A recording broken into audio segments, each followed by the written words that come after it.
હાર્દિક મોદી વડાપ્રધાન નરેન્દ્ર મોદી જલંધરમાં આદમપુર એરબેઝની મુલાકાતે અને હવે 3:30 વાગે વડાપ્રધાન મોદી સંબોધન પણ કરવાના છે। આ મોટા સમાચાર આવ્યા। પીએમ મોદીએ જવાનોને સંબોધન કરવાના છે। 3:30 વાગે સંબોધનનો સમય છે। આજે સવારે જવાનો સાથે વડાપ્રધાન મોદીએ વાતચીત કરી હતી, તેમનો જુસ્સો વધાર્યો હતો, તે તમામ દ્રશ્યો પણ જોયા છે। પીએમ મોદીએ પાકિસ્તાનના પોકળ દાવાની પોલ ખોલી નાખી છે। પાકિસ્તાની જુઠ્ઠાણાને પીએમ મોદીએ પળવારમાં ધ્વસ્ત કરી નાખ્યું। પીએમ મોદી આજે પંજાબના જાલંધરમાં આવેલા આદમપુર એરબેઝની મુલાકાતે ગયા અને એ જ એરબેઝ છે જેને ધ્વસ્ત કર્યાનો પાકિસ્તાને જુઠ્ઠો દાવો કર્યો હતો। પીએમ મોદી આદમપુર એરબેઝ પર ગયા અને ત્યાંની તસવીરો અને દ્રશ્યો दुनिया समक्ष स्पष्ट कर्या अने मूक्या छे कि आदमपुर एरबेઝમાં બધું જ હેમખેમ છે। એરફોર્સના જવાનોને મળી પીએમ મોદીએ તેમનું મનોબળ અને જુસ્સો પણ વધાર્યો છે।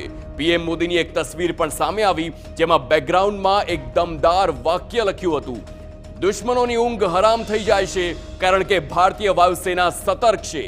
આ સિવાય પણ પીએમ મોદીની કેટલીક તસવીરો પણ સામે આવી છે, જેમાં એરબેઝ પર તૈનાત એર ડિફેન્સ સિસ્ટમ S-400 અને મિગ ફાઇટર જેટ જોવા મળ્યા હતા। આ તસવીરો એ વાતની સાક્ષી પૂરે છે। વડાપ્રધાન મોદીએ આ મુલાકાતના ફોટા એક્સ પર મૂક્યા છે અને લખ્યું છે કે એએફએસ આદમપુર ગયો અને આપણા બહાદુર વાયુસેનાના યોદ્ધાઓ અને સૈનિકોને મળ્યો છું। હિંમત, દ્રઢ નિશ્ચય અને નિર્ભયતાનું પ્રતીક એવા લોકો સાથે સમયગાળો વિતાવવાનો અનુભવ ખૂબ જ ખાસ રહ્યો। ખાસ અનુભવ હતો અને આપણા રાષ્ટ્ર માટે આપણી સેના જે કંઈ કરે છે તેના માટે દેશ હંમેશા તેમનો આભારી રહેશે। આ પ્રકારની પોસ્ટ અને તસવીરો જોવા મળી છે।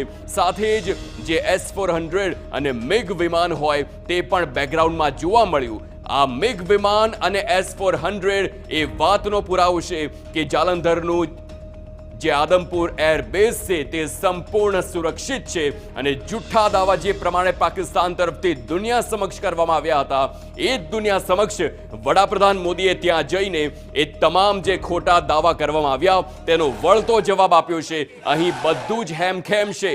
તમામ જે સેનાના અને એરફોર્સના જવાનો છે તે એકજૂટ છે અને પાકિસ્તાનને તેની જ ભાષામાં જવાબ આપવા માટે આજની ઘડી પણ એટલા જ સક્ષમ છે।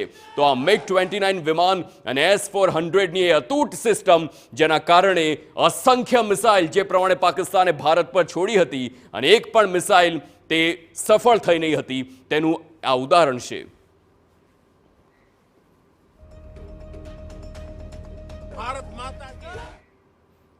ઓપરેશન